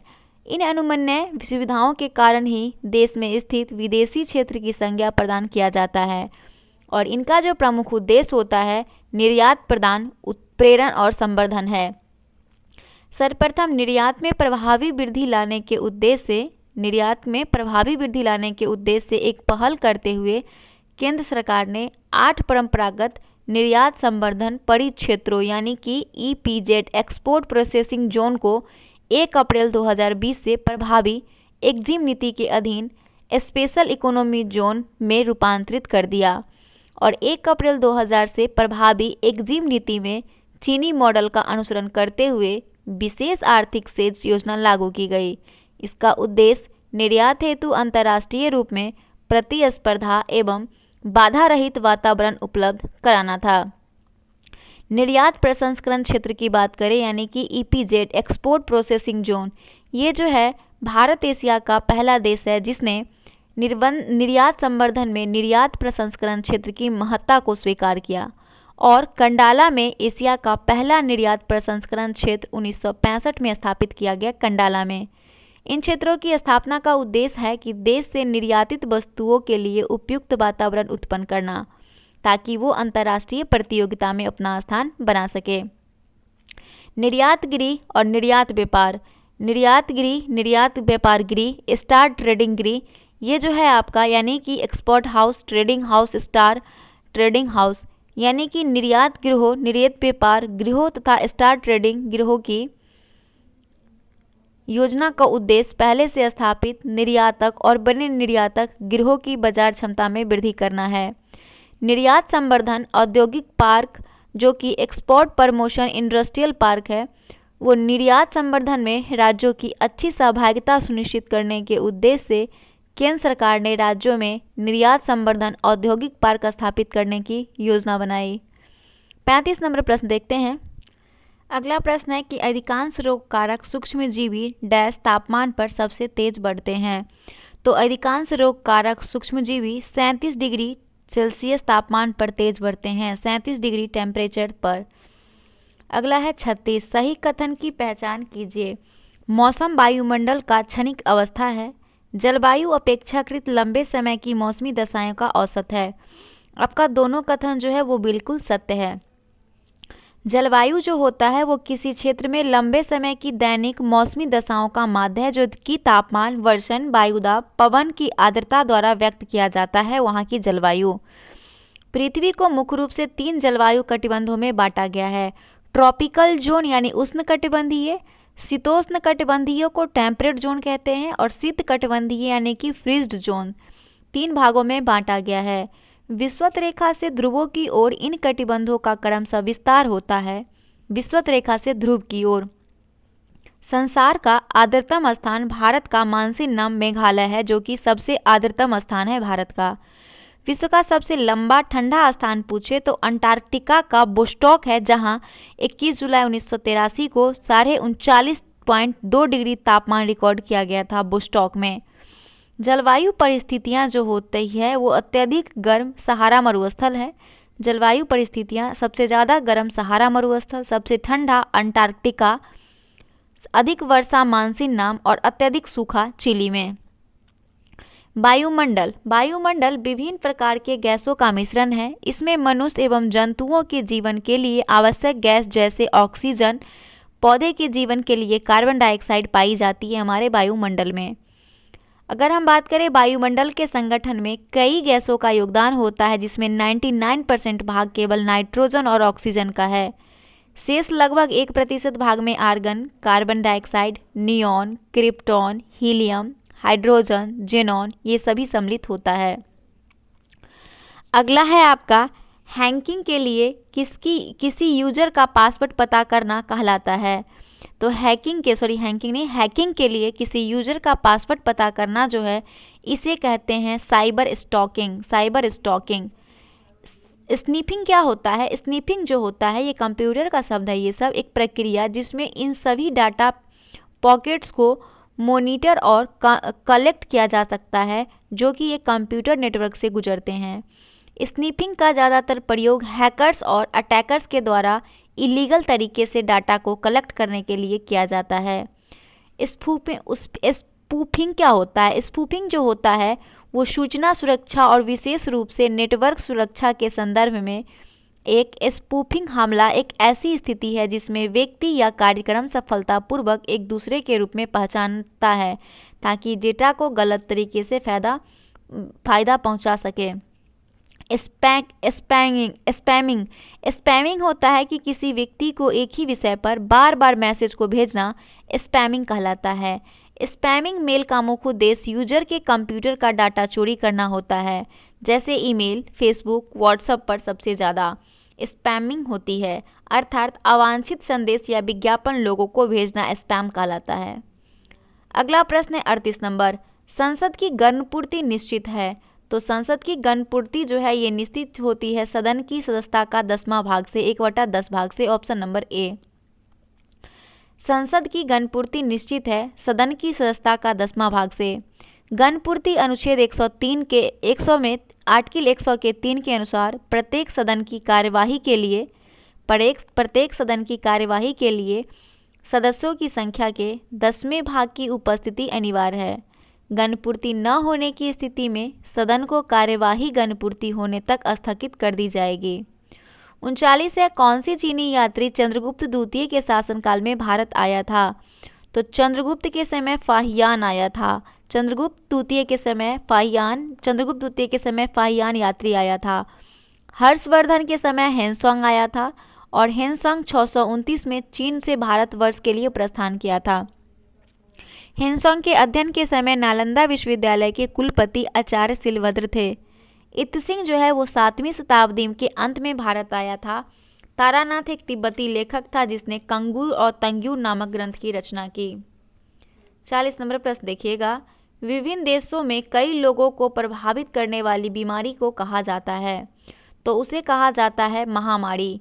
विभिन्न देशों के कई लोगों को प्रभावित करने वाली बीमारी को महामारी कहा जाता है। निम्न से स्टोरेज की सबसे बड़ी इकाई कौन सी है? तो टेराबाइट जो है स्टोरेज की सबसे बड़ी इकाई है, टेराबाइट। कंप्यूटर में द्विधारी पद्धति पर 0 से 1 का प्रयोग किया जाता है, बाइनरी सिस्टम जिसको बोलते हैं। इसमें एक बिट जो होता है वो 0 या 1 होता है, 4 बिट एक निब्बल बराबर होता है और 8 बिट 1 बाइट के बराबर होता है। 1 किलोवाट जो होता है वो 1024 बाइट के बराबर होता है और 1 मेगावाट 1024 किलोबाइट के बराबर होता है और 1 गीगावाट जो है वो 1024 मेगावाट के बराबर होता है। 42 मैथ का प्रश्न है, निम्नलिखित में से कौन सी संख्या सबसे बड़ी है? तो आंसर आपका डी हो जाएगा 69.19, 69/19। अब ये देखेंगे कि बड़ी कैसे है। तो सबसे बड़ी संख्या देखिए, आंसर तो दे दिया है, अब यहाँ पे दिया हुआ है 1.9 का होल स्क्वायर। तो 1.9 का होल स्क्वायर कितना हो जाएगा? 3.61। नेक्स्ट है आपका नेक्स्ट है 2√3। तो इसको जब तोड़िएगा तो आपका आएगा 3.464। आंसर निकल के आ जाएगा आपका और बड़ी संख्या यही हो जाएगा। 43 देखिएगा, संसाधित भोजन को संरक्षित करने के लिए निम्नलिखित में से किसका उपयोग परिरक्षक के रूप में किया जाता है? तो बात करते हैं आपका sodium Meta bisulphate answer correct होगा। संसाधित भोजन को संरक्षित करने के लिए सोडियम मेटा सल्फेट का उपयोग परिरक्षक के रूप में किया जाता है। ऑर्थोसल्फो बेंजीमाइड, जिसे सैकरीन भी कहते हैं, प्रथम लोकप्रिय कृत्रिम मधुरक है। इसकी खोज 1879 में हुई थी और यह सुक्रोज से 550 गुना मीठी होती है। वहीं अगर बाजार में बिकने वाला कुछ प्रमुख कृत्रिम मधुरक की बात करें तो एम्पाटर्म, सैकरीन, सुक्रोलोस और एलिटेम हो जाएगा। ये सभी कृत्रिम रूप से मधुरक है जो कि बाजार में बिकने वाला है।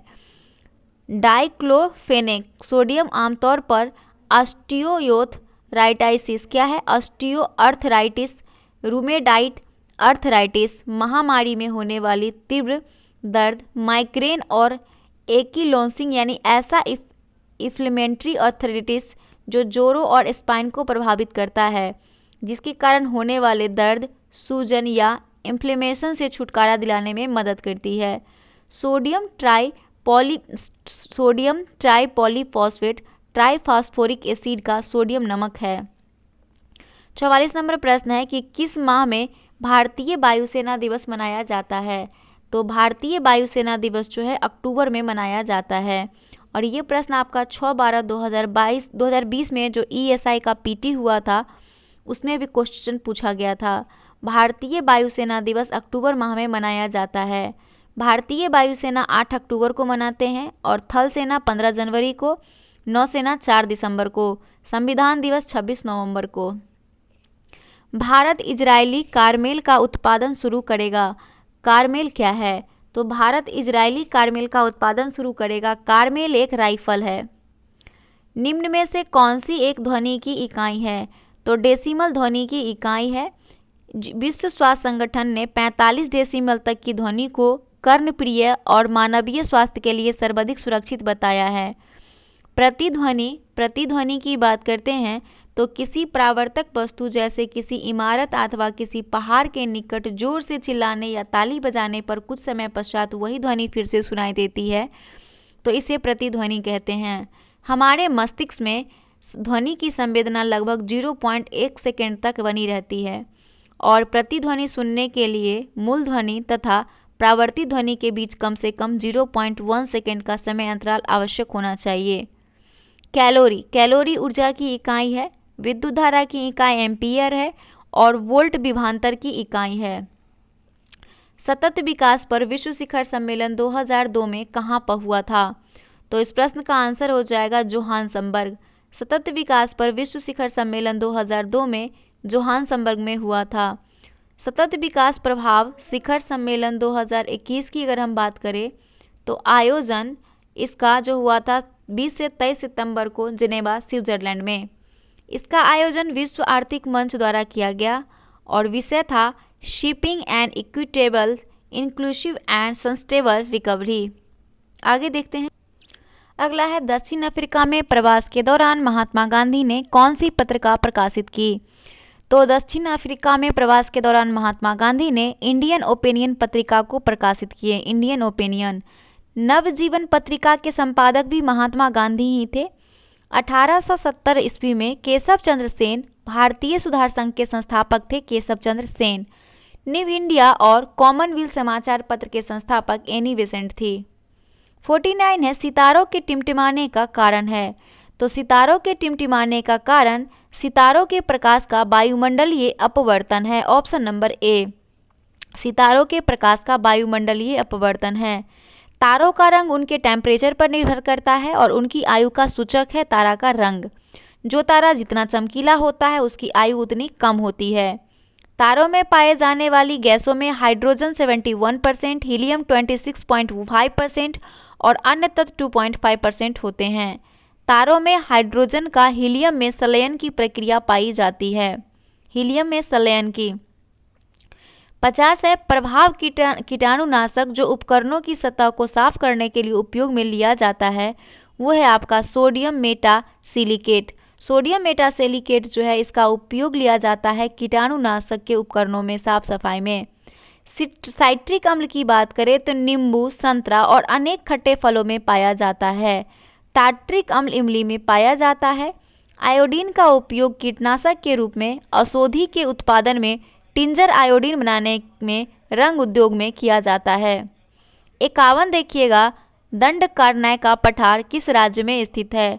तो दंडकारण्य पठार जो है ये आपका कहाँ पे स्थित है, छत्तीसगढ़ में। ऑप्शन नंबर सी, कहाँ पे, छत्तीसगढ़ में।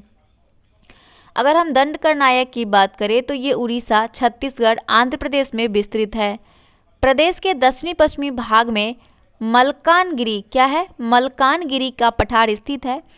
तेलंगाना आंध्र प्रदेश की पठार, तेलंगाना आंध्र प्रदेश की पठार जो है इस पठार के दो सूक्ष्म इकाई हैं, तेलंगाना एवं रायलसीमा उच्च भूमियाँ। रायलसीमा पठार एक समतल भूमि है। तमिलनाडु का पठार, यह पठार दक्षिणी सह्याद्री और तमिलनाडु के तटीय मैदान पर विस्तृत है। 52 है जियोलॉजिकल सर्वे ऑफ इंडिया के हालिया प्रकाशन में निम्न जगह पर पक्षियों की 428 प्रजाति के बारे में बात की गई। तो आंसर आपका सी हो जाएगा, option number C, Sundarban. Geological survey of India के हालिया प्रकाशन में सुंदरबन में पक्षियों की 428 प्रजाति की बात की गई। लोनार झील दोस्तों महाराष्ट्र में स्थित है। सूर सरोवर झील उत्तर प्रदेश में है और सांडी पक्षी अभ्यारण्य उत्तर प्रदेश के हरदोई जिले में स्थित है। कैल्शियम की कमी से बच्चों में होता है। तो कैल्शियम की कमी से बच्चों में रिकेट्स भी होता है और सूखा रोग भी होता है। तो दोनों आंसर सही है इसका। विटामिन डी, कैल्सीफेरॉल की कमी से रिकेट्स बच्चों में और ऑस्टियोमाइलेसिया वयस्क में होता है। सूखा रोग विटामिन डी या कैल्शियम की कमी से होता है। रक्त अल्पता विटामिन B12 यानी साइनोकोबालमीन की कमी से होता है रक्त अल्पता। विटामिन ए यानी रेटिनॉल की कमी से रतौंधी नामक रोग होता है। माइटोकॉन्ड्रिया उत्पादित होते हैं। तो माइटोकॉन्ड्रिया नहीं है, माइटोटॉक्सिन है। माइटोटॉक्सिन उत्पादित होते हैं। तो माइटोटॉक्सिन जो है ये उत्पादित होते हैं कवक द्वारा। यह जो है स्वाभाविक रूप से कुछ कवकों द्वारा उत्पादित विषाक्त पदार्थ होता है जो भोजन में पाए जाते हैं। विभिन्न फसलों और खाद्य पदार्थ जैसे अनाज हो गया, नट, मसाला, सूखे फल, सेब और कॉफ़ी सेब में अक्सर ये गर्म और आर्द्र परिस्थिति में बढ़ते हैं। फ्यूसेरम टॉक्सिन जो होता है ये फफूंदी ज्वार की फसल को दूषित करता है और इसमें T2 नाम का एक विषाक्त पदार्थ पाया जाता है। नेक्स्ट है एफ्लाटॉक्सिन। एफ्लाटॉक्सिन जो है एस्परजिलस नामक फफूंदी के कारण है जो मूंगफली, मक्का, ज्वार, गेहूं, चावल आदि के गीले अवस्था में भंडारण से उत्पादन होती है। जीवाणु यानी बैक्टीरिया से फैलने वाला रोग है निमोनिया, टिटनेस, वार्ट्युलिज्म, मियादी बुखार, कुष्ठ रोग, हैजा, क्षय रोग, डिप्टेरिया, काली खांसी, प्लेग, सिफिलिस। वायरस से उत्पन्न होने वाला रोग है चिकन पॉक्स, चेचक, स्मॉल पॉक्स, चेचक बोलते हैं स्मॉल पॉक्स, मम्पस, जुकाम, influenza, rubella, polio, rabies, AIDS, typhus, खसरा, हेपेटाइटिस या फिर पीलिया, मेंजाइटिस, गलसोत हो गया, डेंगू बुखार, हड्डी तोड़ बुखार कहते हैं इसको, Ebola, swine flu, Zika virus, bird flu, chikungunya, ये सभी वायरस से होता है। और प्रोटोजोआ से होता है मलेरिया, पायरिया, पेचिस, कालाजार। अगला प्रश्न है आपका 55 नंबर। अगला है 55 नंबर, संदर्भ समूह है। तो संदर्भ समूह काल्पनिक समूह है। कैसा समूह है? काल्पनिक, सॉरी आकांक्षा समूह हो जाएगा, आंसर बी, आकांक्षा समूह है संदर्भ समूह। नेक्स्ट है स्तंभ 1 को 2 से मिलान कीजिए और कूटों में सही का विकल्प चुनिए। तो माइटोकॉन्ड्रिया है, लाइसोसोम है और राइजोम्स है। इसको आपको स्तंभ 2 से मिलान करना है, सही विकल्प को चुनना है। तो देखते हैं, चलिए इसे मिलान करके। सबसे पहले जो इसमें आंसर हो जाएगा वो आपका हो जाएगा, एक तो माइटोकॉन्ड्रिया आपका हो जाएगा, माइटोकॉन्ड्रिया का 3 हो जाएगा दोहरी झिल्ली। लाइसोसोम की बात करें तो लाइसोसोम एकल झिल्ली है और राइबोसोम झिल्ली, राइसोसोम झिल्ली विहीन हो जाएगा। तो आपका आंसर जो हो जाएगा वो सी हो जाएगा, आंसर सी करेक्ट हो जाएगा। इसमें दिया है माइटोकॉन्ड्रिया का खोज आल्टमैन ने किया था और नामकरण सी वेंडा ने किया था। यह अंडाकार होती है, इसे पावर हाउस कहा जाता है, पावर हाउस। माइटोकॉन्ड्रिया जीवाणु और नीलहरित शैवाल को छोड़कर पौधे एवं प्राणियों की सभी सजीव कोशिकाओं में पाई जाती है। माइटोकॉन्ड्रिया में डीएनए, आरएनए, राइबोसोम पाया जाता है। ये यूकैरियोटिक कोशिका में पाई जाती है। प्रोकैरियोटिक कोशिका में इनके समतुल्य रचना मीसोसोम कहलाती है, जो श्वसन कार्य तथा कोशिका विभाजन का कार्य करती है। लाइसोसोम गोल आकार की आकार की परत वाली झिल्ली से घिरी संरचना होती है लाइसोसोम, और इसका जो निर्माण है गोल्जी काय और अंतःप्रद्रावी जैलिका से होता है। इसका मुख्य कार्य अंतःकोशिकीय पाचन, कोशिका विभाजन एवं जीर्ण कोशिकाओं को नष्ट करना है। इसे आत्महत्या की थैली कहा जाता है। इसका खोज डी डुबे ने 1955 में किया था और ये स्तनधारी की लाल रक्त कणिकाओं में लाइसोसोम नहीं पाया जाता है। राइबोसोम का खोज रॉबिन्सन और ब्राउन ने 1953 में किया था। पादप कोशिका तथा जॉर्ज प्लाडे ने 1955 में जंतु कोशिका में किया था। नामकरण 1958 में रॉबर्ट के द्वारा किया गया था।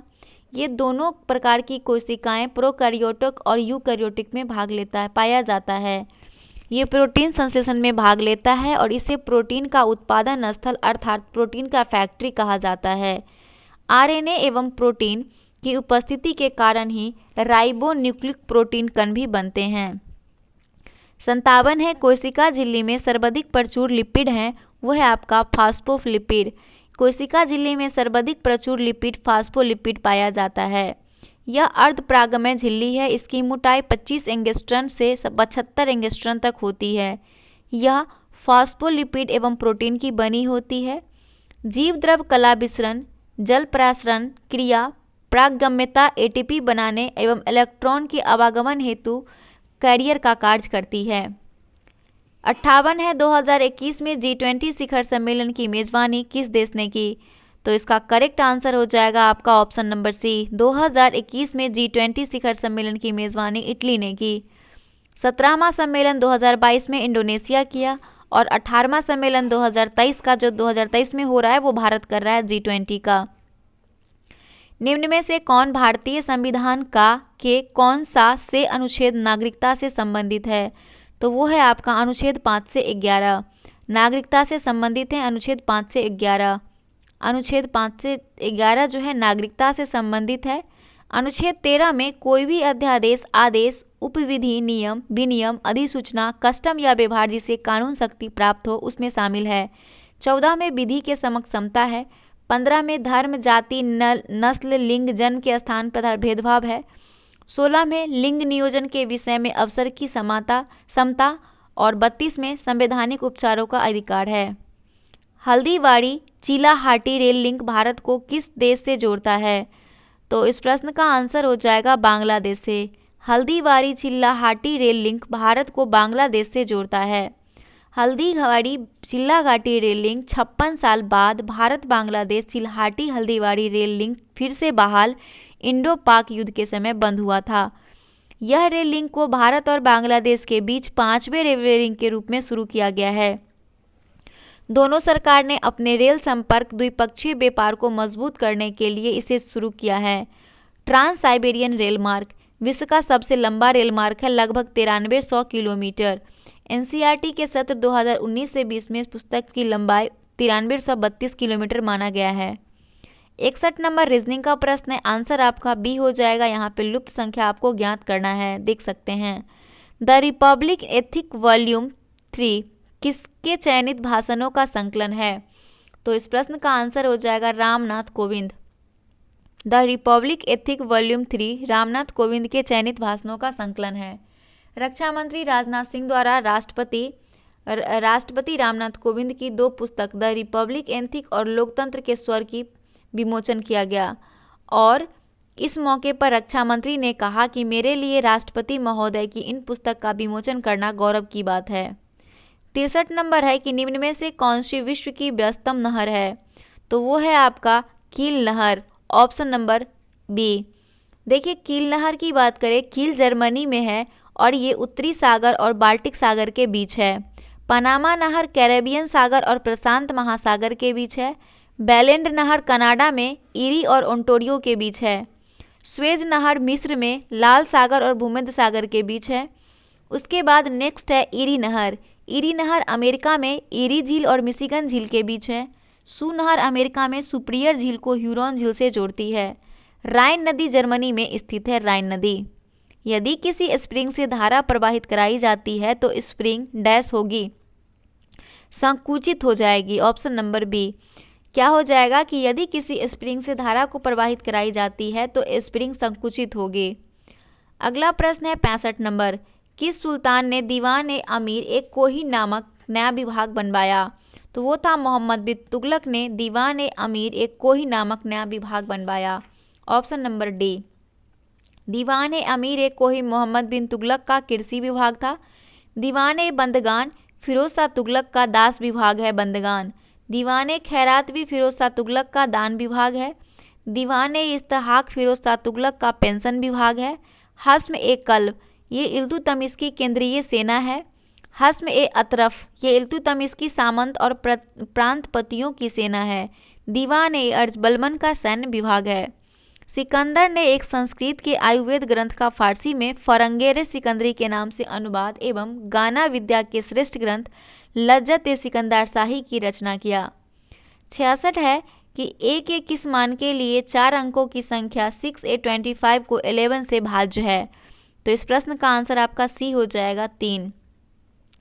जानवरों में संग्रहित होने वाला प्राकृतिक बहुलक ग्लाइकोजोन है, तो वो हो जाएगा पॉलीसेकेराइड, ऑप्शन नंबर आपका डी।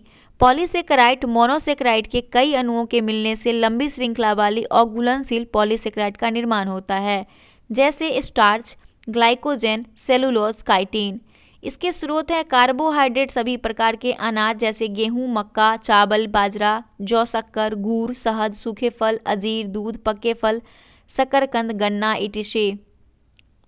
डाइसेक्राइड की बात करें तो 2 समान भिन्न मोनोसेक्राइड अणुओं के सहयोग से एक डाइसेक्राइड बनता है, जैसे माल्टोज बराबर होता है ग्लूकोज प्लस ग्लूकोज। सुक्रोज जो है वो ग्लूकोज प्लस फ्रुक्टोज में टूटता है और लैक्टोज ग्लूकोज प्लस लैक्टोज होता है। ये सभी मीठे एवं जल में घुलनशील होते हैं। माल्टोज अंकुरित बीजों, सुक्रोज गन्ना, लैक्टोज दूध संकरा में होती है। लैक्टोज सर्वाधिक माता के दूध में होती है। और नेक्स्ट बात करें मोनोसेक्राइड का, तो ये कार्बोहाइड्रेट की सबसे सरल अवस्था है, जैसे ग्लूकोज, ग्लैक्टोज, फ्रक्टोज। ये मीठे फल शहद में होती है। ये रंगहीन घुलनशील मीठे होते हैं, इसीलिए इन्हें संकरा कहते हैं।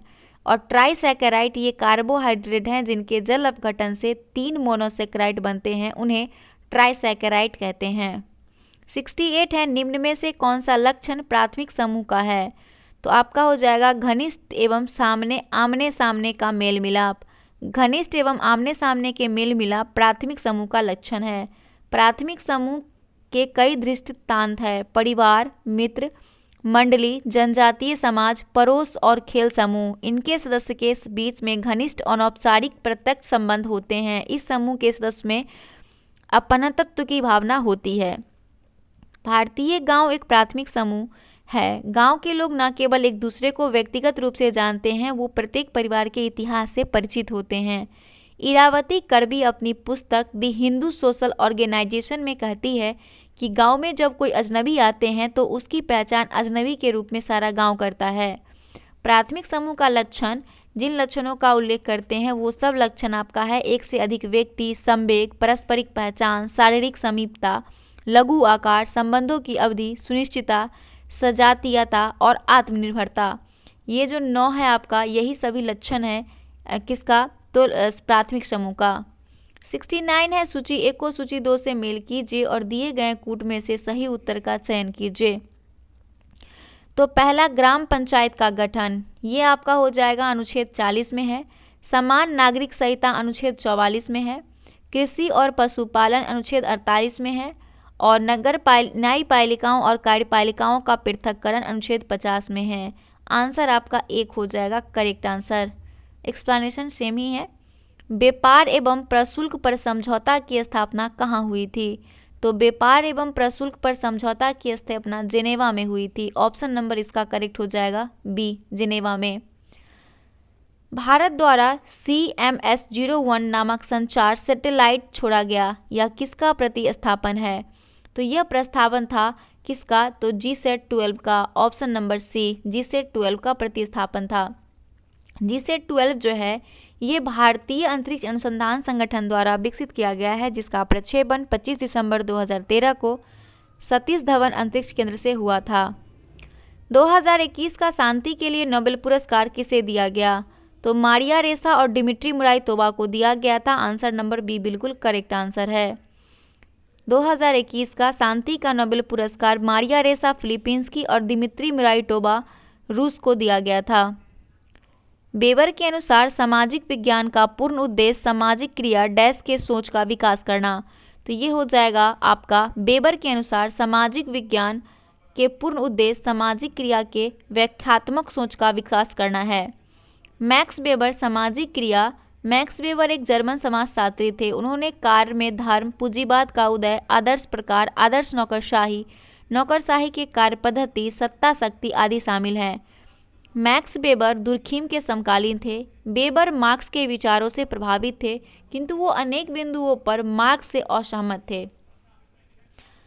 74 है भारतीय मानक समय रेखा कहाँ से नहीं गुजरती है? तो भारतीय मानक रेखा जो है दोस्तों ये तेलंगाना से नहीं गुजरती है। तेलंगाना से, ऑप्शन नंबर डी। ये जो है इलाहाबाद के निकट मिर्जापुर नैनी से गुजरने वाली 82.5 डिग्री पूर्वी देशांतर रेखा को माना गया है, जो कि ग्रीनविच से 5.5 घंटा आगे और 82.5 डिग्री पूर्वी देशांतर से 5 राज्य उत्तर प्रदेश, मध्य प्रदेश और आंध्र प्रदेश, छत्तीसगढ़ और उड़ीसा से होकर गुजरती है। यहाँ पे आपको मिलान करना है। तो सबसे पहले बिलीबिली। बिलीबिली कहाँ की है? तो ऑस्ट्रेलिया से हो जाएगा। हरिकेन आपका USA से हो जाएगा और टाइफून चीन की हवाएं हैं, तूफान है। तो ऑप्शन नंबर बी बिल्कुल करेक्ट आंसर है। ठीक है, चक्रवात और तूफान का नाम दिया है। कौन सुमेलित नहीं है मृदा के प्रकार और राज्य में? काली मृदा की बात करें, काली मृदा आपका हो जाएगा महाराष्ट्र, लेटेराइट मृदा तमिलनाडु, पीट मृदा गुजरात, ये आपका सुमेलित नहीं है। आंसर सी हो जाएगा।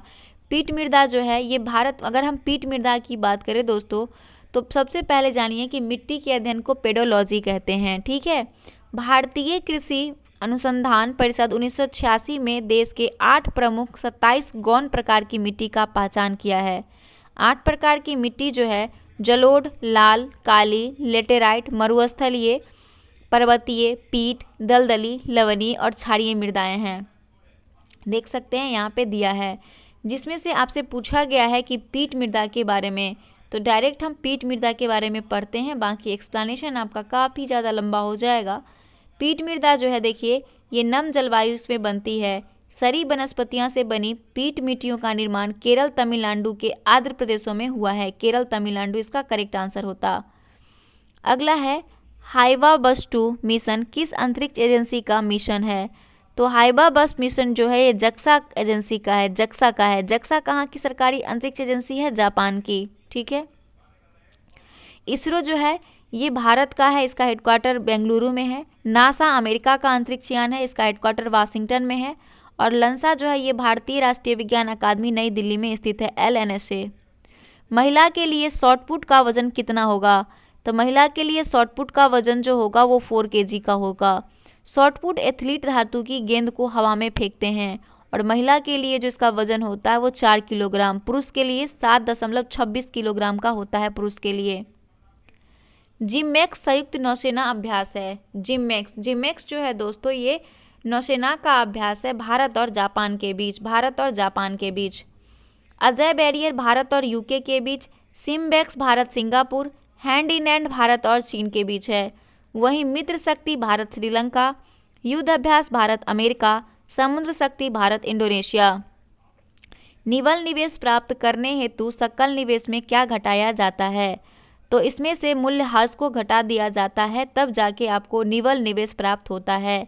हमारे अंतिम निर्गत का हिस्सा पूंजीगत वस्तु भी होती है जिससे अर्थव्यवस्था के सकल निवेश की रचना होती है। इसमें मशीन, औजार, उपकरण, भवन, कार्यालय का स्थान, गोदाम, आधारभूत संरचनाएं जैसे सड़क हो गया, सेतु, हवाई अड्डा, घाट, ये सभी हो सकते हैं। अगला प्रश्न आता है आपका 81 नंबर। निम्न में से क्या पूंजी बाह्य प्रभाव नहीं है? तो आपका ऋणों का भुगतान बाह्य प्रभाव नहीं है। ऋणों का भुगतान। खाद्य श्रृंखला के इंटरलॉकिंग पैटर्न को क्या कहा जाता है?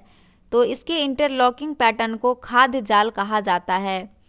फूड इकोसिस्टम की बात करें तो भोजन की दृष्टि से खाद्य श्रृंखला में उत्पादक, उपभोक्ता और अपघटक के बीच घनिष्ठ संबंध होता है। नेक्स्ट है फीफा वर्ल्ड कप 2022 का आयोजन किया जाएगा। तो ये किया जाएगा कतर में 2022 का।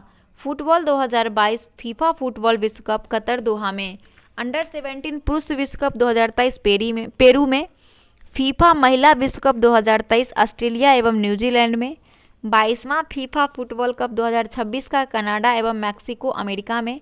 हॉकी की बात करें तो 15वां पुरुष हॉकी विश्व कप 2023 भारत में होगा और 15वां महिला हॉकी विश्व कप 2022 स्पेन एवं नीदरलैंड्स में।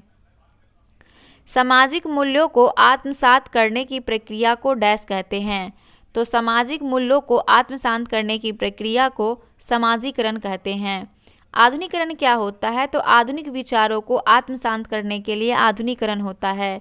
सोशलाइजेशन यानी समाजीकरण वह प्रक्रिया है जिसके माध्यम से मनुष्य समाज के विभिन्न व्यवहार, रीति रिवाज, गतिविधि इत्यादि से सीखता है। उसके बाद नेक्स्ट है आपका 85 नंबर। किसी राज्य में विधान परिषद का सृजन अथवा समाप्ति की जा सकती है? तो ये राज्य विधानसभा की तत्व संबंधित संकल्प को पारित कर संसद द्वारा किसी राज्य में विधान परिषद का सृजन अथवा समाप्ति की जा सकती है आर्टिकल 169 के तहत। निम्नलिखित में से कौन से धातु हमारे बॉडी में ब्लड को थक्का जमाने के लिए उत्तरदायी है? तो वो है हमारा कैल्शियम। कैल्शियम हमारे शरीर के लिए रक्त थक्का जमाने के लिए उत्तरदायी है, ऑप्शन डी। यह जो आवश्यक तत्व हमारे शरीर में है उसमें अस्थि एवं कैल्शियम का उपयोग जो है हमारे शरीर में वो अस्थि और दांतों का निर्माण करना, हृदय की धड़कन को संचालित करना, यह रक्त के जमने में सहायता करता है, यह एंजाइम स्रावित होने में सहायता करता है, ये नरी जिसको बोलते हैं उसको स्वस्थ बनाने में मदद करता है। निम्नलिखित में सत्यशोधक समाज के संस्थापक थे? तो सत्यशोधक के समाज के संस्थापक ज्योतिबा फुले थे। ये जो है 24 सितंबर 1877 को इसकी स्थापना होती है। महाराष्ट्र में पुणे में ज्योतिराव गोविंदराव फुले द्वारा स्थापित किया गया। एक सामाजिक सुधार समाज था। निम्नलिखित में से कौन सा भारत का मानक यामोत्तर है? तो 82.5 डिग्री जो पूर्वी भारत का मानक यामोत्तर है, ऑप्शन नंबर ए 82.5 डिग्री देशांतर रेखा। जहरीला पदार्थ जो हरे आलू में पाया जाता है वह होता है कौन सा? तो वो होता है आपका सोलानाइन होता है। अर्गट जो होता है वो कैलिविसेटस फूसीफामिस नामक अवस्था में पेरिफेरल ग्रैंड उत्पन्न हो जाता है। इसकी विषाक्तता से उल्टी, चक्कर आने लगता है, क्रोनिक रोग उत्पन्न होता है। अमीर खुसरो का जन्मस्थली जो तूती हिंद के नाम से जाना जाता है वह है तो पटियाली। कहाँ पे? पटियाली में। अमीर खुसरो जो था वो 1235 ईस्वी में एटा जिला उत्तर प्रदेश के पटियाली नामक स्थान पर इसका जन्म होता है और इसका वास्तविक नाम मोहम्मद अब्बुल हसन यामुनुद्दीन है। भारत आया था नसरुद्दीन मोहम्मद के समय उपाधि इसने लिया था तूती ए हिंद का संगीतज्ञ को तुर्के उल्ला औलिया के द्वारा दिया गया था। अमीर जलालुद्दीन खिलजी ने इसको उपाधि दिया था। इसने 8 सुल्तानों का कार्यकाल देखा। आविष्कार किया उर्दू, खरी बोली, सितार, कोबाली का। साहित्य की बात करें तो किरान उस्तादेन, इसे हिंदी में सितारों का मिलन कहते हैं। मिफ्ताह उल फुतूह, अंशिका, नूह सिपीहर यानी भारत की प्रशंसा, तुगलकनामा, ये सभी इसकी साहित्य है। अन्य ग्रंथ में नाज उल फुतूह, तारीख ए दिल्ली, फतहनामा, खमसा ए पंचगज सभी इसकी जो है वो ग्रंथ है। चक्राकार प्रवाह के आरेख के अनुसार उत्पादन के कारकों के बाजार में परिवार खरीदार होते हैं और फॉर्म विक्रेता होते हैं। चक्राकार प्रभाव के आरेख के अनुसार उत्पादन के कारकों के बाजार परिवार खरीदार होते हैं, फॉर्म विक्रेता होते हैं। डेविस कप से संबंधित है तो डेविस कप टेनिस से संबंधित है, टेनिस से। अगर बात करते हैं आपका नेक्स्ट देखते हैं क्वेश्चन नंबर, तो लोचदार मांग की स्थिति में कीमत में वृद्धि होने पर क्या होता है। तो लोचदार मांग की स्थिति में कीमत में वृद्धि होने पर जो होता है वो उसमें कीमत में वृद्धि होने पर कुल आगम घट जाएगा, ऑप्शन बी। लोचदार मांग जब वस्तु की मांग में परिवर्तन का अनुपात उसके मूल्य में परिवर्तन के बराबर होता है तब ऐसी वस्तु की मांग लोचदार मांग कहलाती है। 94 नंबर क्या है कि क्या होता है जब बाहित मल का विसर्जन किसी अनुप्रवाह जल में किया जाता है। वाहित मल, तो देखिए इसका आंसर आपका हो जाएगा घुली ऑक्सीजन का बढ़ना। वाहित मल जब विसर्जन किसी अनुप्रवाह जल में किया जाता है तब जल में घुली ऑक्सीजन में कमी आती है। क्या आता है? कमी आती है, घुली ऑक्सीजन का बढ़ना। अब अगर हम बात करते हैं वाहित मल जो होता है वो गंदे पानी को बोलते हैं, जैसे कि मल हमारे घरों से निकलता है, उद्योग से, हॉस्पिटल से, किसी कोई कंपनी से हो जाएगा, कंपनी या फिर किसी ऑफिस वगैरह से, उसको कहते हैं। 95 देखिएगा, बोर के सिद्धांत के अनुसार परमाणु की त्रिज्या r वामुख क्वांटम संख्या n संबंध में दिया जाता है, तो वो हो जाएगा आपका option number C, r directly proportional है किसके, n² के। प्रश्न को पूर्णतः समझने के लिए देखिए यहाँ पे क्या दिया हुआ है कि बोर का परमाणु मॉडल, इसे आप लोग जरूर पढ़ लीजिएगा। एक्सप्लेनेशन हम तो PDF में दे देंगे, इसे लिख लीजिएगा, बहुत लंबा एक्सप्लेनेशन है, ठीक है। एक पेज का देखिए पूरा एक्सप्लेनेशन है। ऑलरेडी आपका 80 मिनट का वीडियो हो चुका है, ठीक है, स्किप कर दिए इसीलिए। भारत में नवरात्रि पर्व पर मैकडोनाल्ड विश्व युद्ध निरामिस हो जाता है, उदाहरण है, तो ये किसका उदाहरण हो जाएगा? तो ये आपका हो जाएगा ऑप्शन नंबर डी, भूस्वामीकरण का, ऑप्शन नंबर डी। भारत में नवरात्रि पर्व मैकडोनाल्ड विश्व युद्ध निरामिस हो जाता है, इसका उदाहरण भूस्वामीकरण है। सार्वभौमिकरण क्या होता है? तो सार्वभौमिकरण का हिंदी रूपांतरण है। इस शब्द का सर्वप्रथम प्रयोग इंग्लैंड में किया गया था। वहाँ प्राथमिक शिक्षा को अनिवार्य निःशुल्क करने का उद्देश्य शिक्षा को देश के एक निश्चित आयु के सभी बच्चों को सुलभ कराना था। इसी के लिए उन्होंने यूनिवर्सलाइजेशन अर्थात सार्वभौमिकरण शब्द का प्रयोग किया। और सार्वभौमिकरण का क्षेत्र व्यापक भारतीय संविधान के अनुच्छेद 45 में निर्देश है कि राज्य संविधान लागू होने के समय 10 वर्ष के भीतर 6 से लेकर 14 वर्ष के बच्चों को अनिवार्य एवं निःशुल्क शिक्षा की व्यवस्था करवानी। अगला प्रश्न है 97 नंबर, राष्ट्रीय खेल दिवस मनाया जाता है। तो राष्ट्रीय खेल दिवस 29 अगस्त को मनाया जाता है। 21 जून को अंतर्राष्ट्रीय योग दिवस मनाते हैं। 31 अगस्त को हरी मर्डका दिवस मनाया जाता है, यानी मलेशिया राष्ट्रीय दिवस 31 अगस्त को। 9 जनवरी को प्रवासी भारतीय दिवस होता है। 25 जनवरी को राष्ट्रीय मतदाता दिवस। 15 जनवरी थल सेना दिवस भारत में। 8 मार्च महिला दिवस। 22 मार्च बिहार दिवस जो कि आपका होने वाला है परसों। 5 जून को विश्व पर्यावरण दिवस। 11 जुलाई को विश्व जनसंख्या। 14 सितंबर हिंदी दिवस। 1 दिसंबर विश्व एड्स दिवस। 4 दिसंबर भारतीय नौसेना दिवस और 10 सितंबर को अंतर्राष्ट्रीय मानवाधिकार दिवस मनाया जाता है। विश्व का सबसे तेज धावक उसेन बोल्ट कौन से देश के हैं? तो उसेन बोल्ट जमैका देश के हैं। उसेन बोल्ट धावक जमैका के थे। लुइस हैमिल्टन फार्मूला 1 के खिलाड़ी हैं, ब्रिटिश के।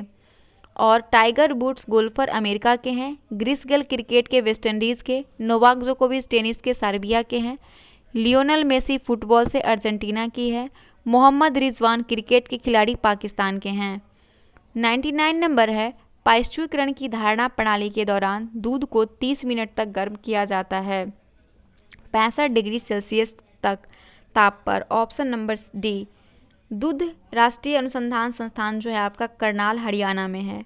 लास्ट प्रश्न है मैथ का कि यदि 2 सेंटीमीटर भुजा के एक वर्ग ए को 2 सेंटीमीटर भुजा वाले वर्ग बी से जोड़ा जाए तो ए बी को जोड़ने पर निर्मित चित्र का क्षेत्रफल वर्ग सेंटीमीटर में क्या होगा? आंसर 8 हो जाएगा, दोनों को निकाल लीजिएगा। तो एक्सप्लेनेशन यहाँ पे दिया हुआ है। दोस्तों ये प्रैक्टिस सेट समाप्त हो गया है। उम्मीद करते हैं कि आपको हमारा प्रैक्टिस सेट अच्छा लगा होगा। अगर अच्छा लगा तो लाइक कर दीजिएगा, चैनल पर नया है चैनल सब्सक्राइब कर लीजिएगा। मिलते हैं नया प्रैक्टिस सेट के साथ जो कि आपका 10 नंबर होगा। तब तक के लिए धन्यवाद। जय हिंद, जय भारत।